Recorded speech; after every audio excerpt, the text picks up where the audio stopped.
Un Français à la conquête de la Proximus League, le coach de Tubize, Régis Brouard, s'est installé à un jet de pierre de Waterloo chez nous.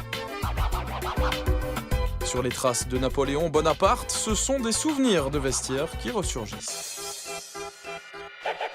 J'ai un souvenir en tant que joueur, j'ai un entraîneur pendant une préparation de match qui nous a raconté toute l'histoire de Napoléon pour la préparation d'un match. Donc j'ai un souvenir de ça, donc voilà, la vie est bien faite parce que quelque part je découvre aussi ce site aujourd'hui, donc voilà, c'est un petit clin d'œil sympa je trouve.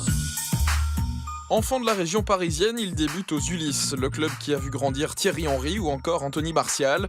Mais c'est à Auxerre qu'il apprend les réalités de la vie. Effectivement, j'ai passé 2 ans à Auxerre au centre de formation, avec la génération de Cantona, Boli, voilà, toute cette génération. Tous les meilleurs jeunes français étaient dans ce centre de formation. Donc c'était difficile de faire son trou. Mais moi, je trouve que ça a été une belle expérience de vie parce qu'il faut se débrouiller seul à 14-15 ans et c'est pas toujours facile.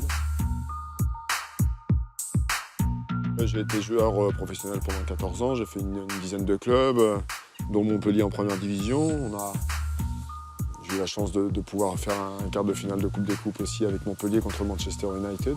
Puis après, je me suis orienté sur cette carrière d'entraîneur. Ça fait plus de 10 ans maintenant que j'entraîne. En Ligue 2, en National, voilà, j'ai fait plusieurs parcours. Et puis avec ce fameux parcours de Coupe de France avec Quevilly, on a réussi à faire une demi-finale et 2 ans après, une finale contre Lyon. La coupe lui est indéfectiblement liée. Tubize y a éliminé Westerlo chez nous, une des griffes, Brouard.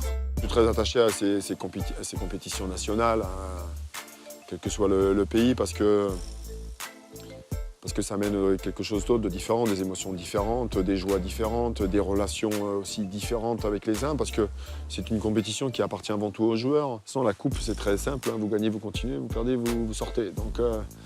Donc ça amène autre chose dans l'approche. Les coupes ont fait de lui un entraîneur qui mise sur l'humain, le mental. Il porte une attention particulière à cela tout en évoluant au fil des années. Aujourd'hui, on a une nouvelle génération de jeunes joueurs aussi qui s'éparpillent dans tellement de choses qu'il faut qu'on essaye d'avoir une approche avec eux différente. Moi, j'aime bien travailler dans une relation de confiance. Après, ça n'empêche pas d'avoir une forme de rigueur, d'exigence dans le travail au quotidien. C'est pas toujours simple parce que je suis de temps en temps un peu réservé aussi. Je garde les choses pour moi. Mais comme j'observe beaucoup et j'écoute beaucoup, parce que dans les relations, c'est d'écouter aussi. Pas toujours parler. C'est plus important d'écouter que de parler même, souvent. Et à nouveau, on se fait des passes. Allez, on joue. Jouez avec ce que vous voyez.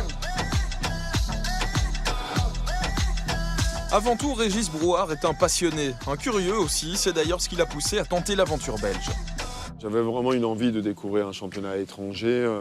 Puis moi, je suis un personnage, un homme de challenge aussi, quelque part. J'aime bien me mettre aussi un peu en difficulté de temps en temps, de voir jusqu'à où je peux aller à mes limites. Arrivé fin août dans un club qui rêve toujours de retrouver la D1, il sait que la tâche qui l'attend est extrêmement importante. Il y a eu un départ compliqué au niveau des résultats dans les 3 premières journées, donc on partait avec un handicap quand même assez important. Je pense qu'on a bien refait surface. C'était pas facile, pas simple. Je trouve qu'il y a des véritables enjeux tous les week-ends et j'ai presque envie de dire qu'on se rapproche un peu de l'enjeu de la coupe. Parce que c'est presque coup près les matchs. Donc franchement, si le club a la chance et les joueurs ils ont la chance de pouvoir d'aller le plus loin possible et de vivre des choses particulières, il ne faut surtout pas s'en priver et se gêner de ça. Qui vivra verra.